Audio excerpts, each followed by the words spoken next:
Hi, my name is Paul, and I am a New York area-based photographer and filmmaker. Today I want to do a quick review of the Meike 50mm 1.7 for the RF mount system with Canon. Soundstripe.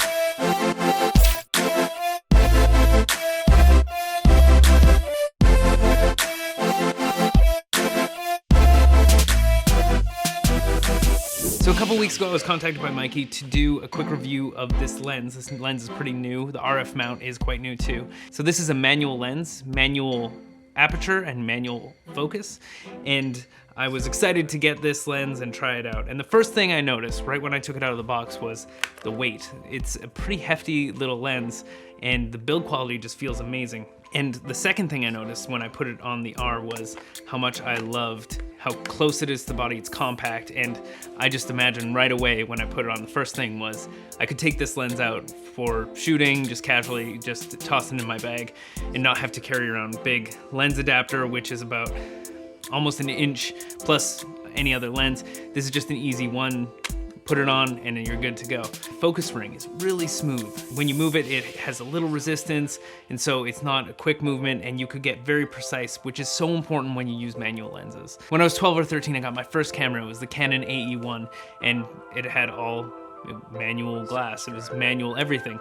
And I became very used to focusing, setting your aperture and all that in manual. So when I got this lens, it was a throwback for me because it reminded me so much of how I started out. And it really was a fun thing to do and not rely on autofocus and really dial in my settings as I was taking photos. So that was a really fun thing. I could imagine that this would be a great lens for anyone who wants to learn the real technical side of what each number means when you're at f1.7, what that means compared to f5.6, because when you move it on here you can see exactly the numbers.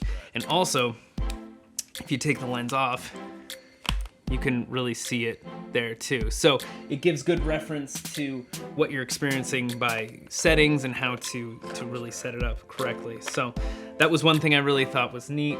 A bit of a throwback for me, having started on manual photography so many years ago, and so that was a cool thing.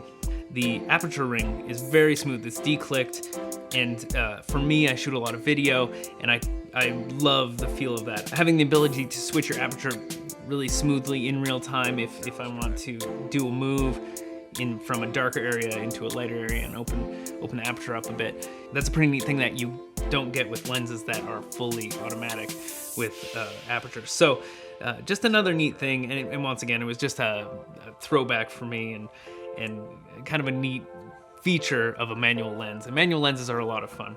As far as image quality, I took some pictures of the shape that I have, and I always test out lenses when I get new lenses on this. And I take pictures of different focal lengths in different areas and see the sharpness, and I was so surprised with how sharp the images came out. For a lens that's under $150, you can get it on Amazon for just over $100. It was really sharp and really fun to use. The EOS R has a neat feature in it where you can enable focus peaking. So that means whatever's in focus will have a hue to it. Pixels will be a different color. You can set it to blue or red.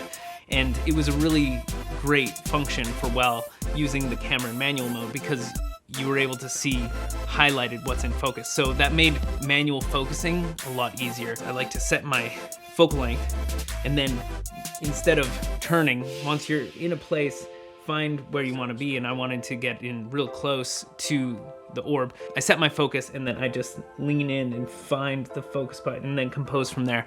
And it was a lot of fun.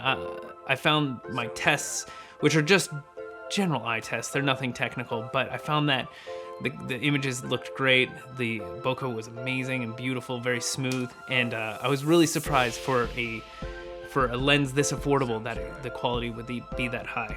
But I'm not surprised after using it for a while and seeing other reviews online for this company that the quality seems to be quite high always. I think they use good glass and the construction is very thoughtful. I could see myself taking this lens if I had a casual day where I just wanted to take some pictures of flowers or take it out and into nature and use some situations where maybe I had a little bit more time to compose a shot and really get into it, this would be an enjoyable lens to use because you're able to really connect with the lens, take a chance and look at the settings and really compare between 1.7 and then switch it to 4 or 8 and see what it looks like in different apertures. And so I'm pretty excited about having this lens around to use in that function and see what happens with it. But the limited testing I've done with it, I'm super impressed with the image quality. I think for specific opportunities where you're looking for a certain look or vibe, I think this lens will fit in really well.